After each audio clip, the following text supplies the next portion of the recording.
Hello everyone! Welcome back sa aking YouTube channel. For today's video, may isi-share ako sa inyong legit na pagkakitaan at pwede dito ang mga nasa abroad in 3 ways. Sobrang dali lang nito, kikita ka pa.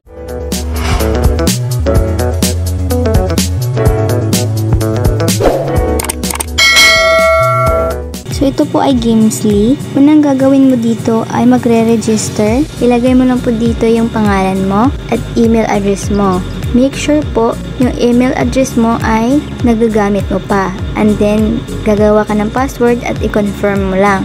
Pagkatapos dyan, itap itong I agree and create account. So, mag-login ka na. So, makikita niyo po dito na meron na po akong balance, yung minutes sa paglalaro at yung mga active plans ko. So, in 3 ways nakikita ka dito. Una is bibili ka ng plan. So, daily earnings po ito at daily withdrawal. So, hindi ka po makaka-withdraw dito kung hindi ka bibili ng plans. So, magdi-deposit ka po dito. I-click mo lang po itong add boost plan and pipili ka lang dito ng payment method. Pwede mong gamitin yung Binance wallet mo kasi available doon ang TRC20 at iba pa yung mga pagpipilian dito. So, ang pangalawang way dito ay maglalaro ka lang ng games, magkakapera ka na. So, makikita niyo dito yung mga games na pagpipilian. Merong Candy Crush at iba pa. So, naglalaro ko dito ng Candy Crush at nakakuha na ako ng pera. So, ito yung record ko sa paglalaro at nakakuha ako ng pera. So, yung last way naman is mag-i-invite. Kapag mag-i-invite ka ng isang player,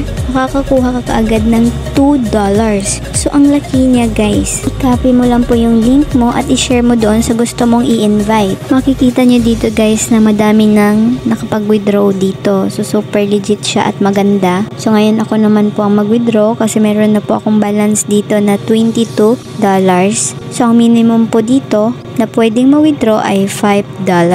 Super maganda siya guys. First, maglalagay tayo dito ng crypto wallet. Itap itong add new address and pipili tayo dito. So, TRX yung gagamitin ko kasi konti lang po yung fee. So, punta tayo sa ating Binance. I-click itong funding at i-click itong add funds and then i-click itong on-chain deposit. So, i-click itong TRX and then i-click itong Tron TRC20. So, ito na po yung address. I-copy lang po natin ito at i-paste dito. I-click natin ang address at i-confirm daw natin doon sa ating Gmail. So, punta tayo sa ating Gmail na ginamit. So, ayan. I-click lang natin itong verify wallet address. So, ayan guys, na-verify na. So, dito sa amount, magkano yung i-withdraw natin?